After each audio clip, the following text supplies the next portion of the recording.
Hi, welcome to the Cell Biology Laboratory at California Lutheran University. Today we're going to do a demonstration of mammalian cell culture.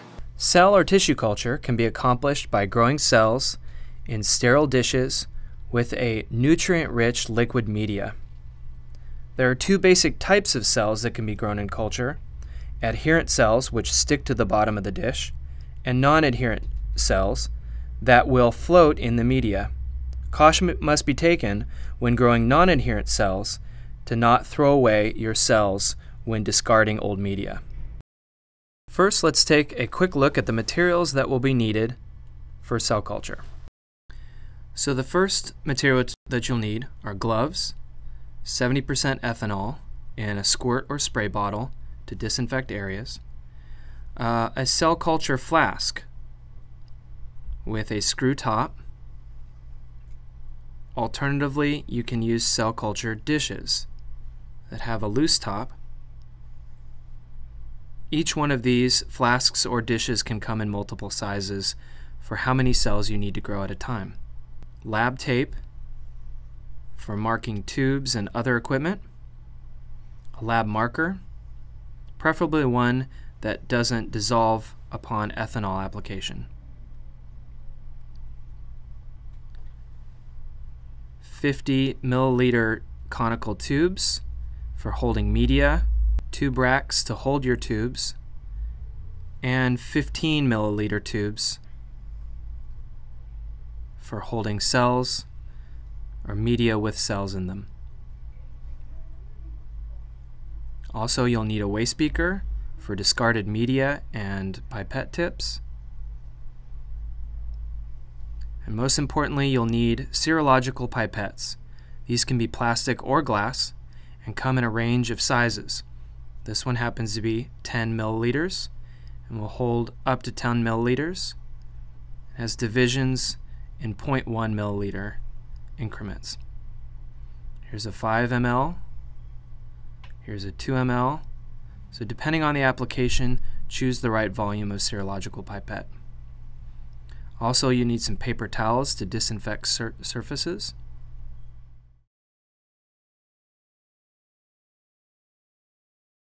So any manipulations with mammalian cells and culture should be done inside a biosafety cabinet, otherwise called a tissue culture hood. This provides a sterile flow of air over your work area and prevents any sort of contamination, bacteria, fungi, any mold spores from getting into your cultures. These things can outgrow your mammalian cells and contaminate your cultures and eat up all of the nutrients in your media.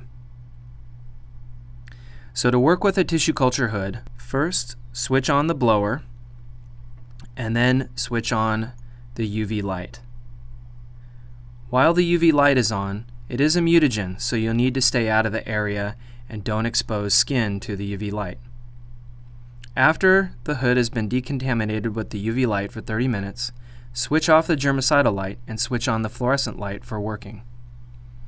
At this point, you're going to want to decontaminate the surfaces with any particles or still living bacteria or viruses. Spray all surfaces down with ethanol and wipe clean with a paper towel. When doing tissue culture, you'll need to use a pipette controller like this one with your serological pipettes. It has an up and down buttons to suction up liquid into the serological pipette and to dispense it. Turn the power on at the base, and on your serological pipette, open the packaging to keep the inside of the packaging and the serological pipette sterile. Put the end of the pipette into the pipette controller, make sure it makes a good seal, and slide the wrapper off without touching the lower end of the pipette. Keep the lower end of the pipette sterile so that anything that goes in and touches liquid, media or cells, stays sterile. Draw the media up with the up button and dispense the liquid with the down button. Once you're finished using a pipette, remove it from the pipette controller and throw it away.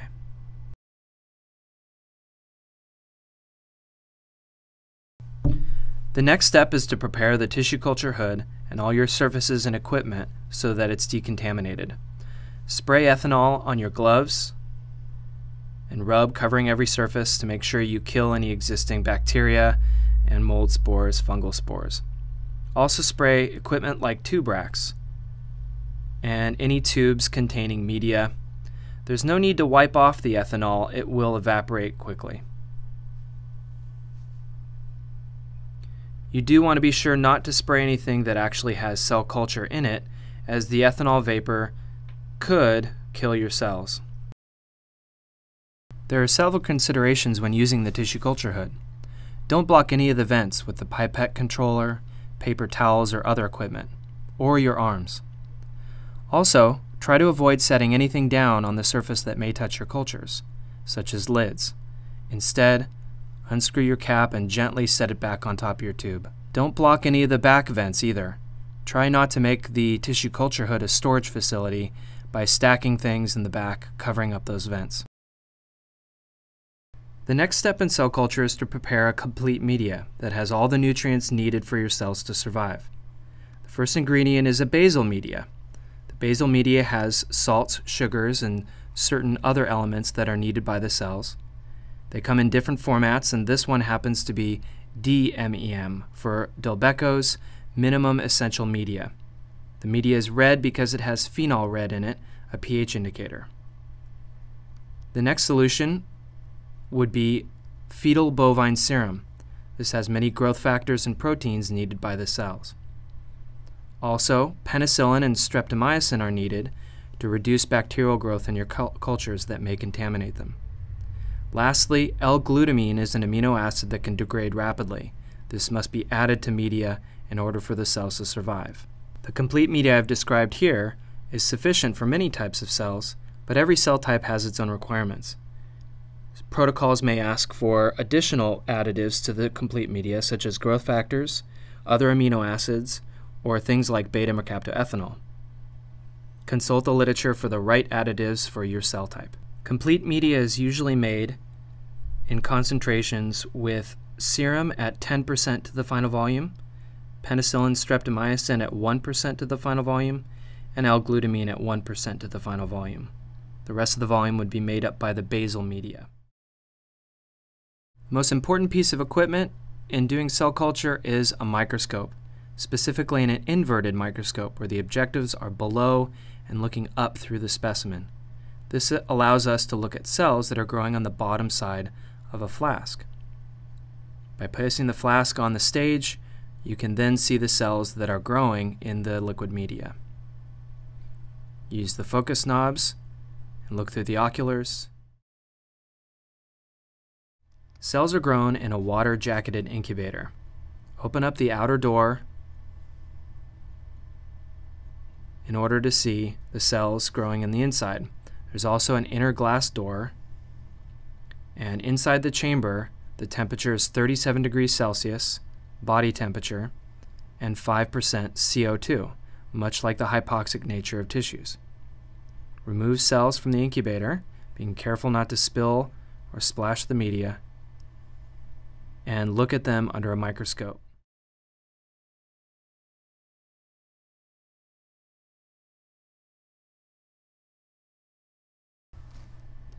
To feed an existing cell culture, the first step is to use a serological pipette to remove the old media that's been consumed by the cells.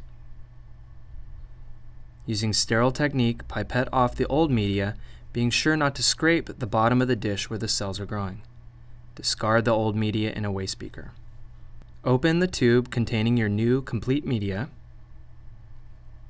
For a 10 centimeter dish, pipette between 8 and 10 mils of new complete media onto your cells, making sure that you either pipette down the inside rim of the dish or gently onto the cells, being sure not to displace the cells by pipetting too forcefully. Rock the dish gently to make sure the media contacts all the cells, and throw away your serological pipette.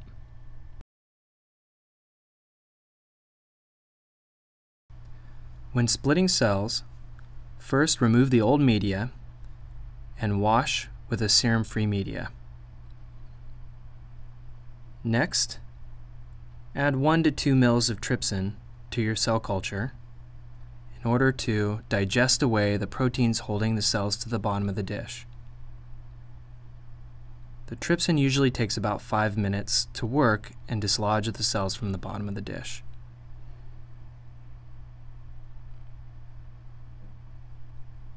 At this point, return the dish to the incubator.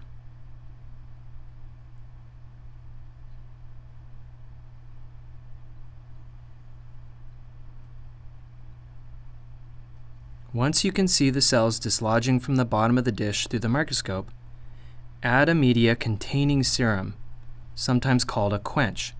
This is to stop the trypsin reaction from eating away any more of the proteins on the outside of the cells. At this point, you'll want to transfer the media containing cells and trypsin into a 15 ml tube, which can then be centrifuged to pellet out your cells.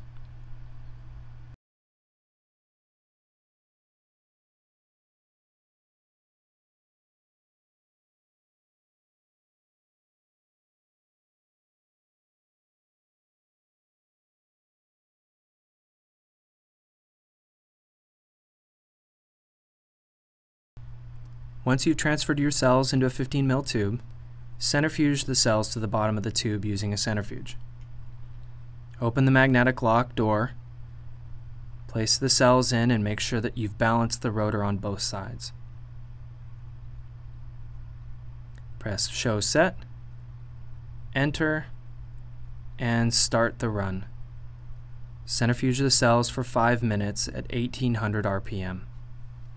Once the cells have spun down, bring them back to the tissue culture hood and decant the supernatant. Flick the pellet between your fingers to make sure you dislodge the cells from the bottom of the tube. Add new media back to your cells and pipette up and down to resuspend the cells in the new media. At this point, distribute the cells into your new dishes containing new media. The volume that you resuspend the cells in and the volume of media that you have in your new dishes is completely up to you. Label your dishes with the cell type, the date, and your name, and place back in the incubator.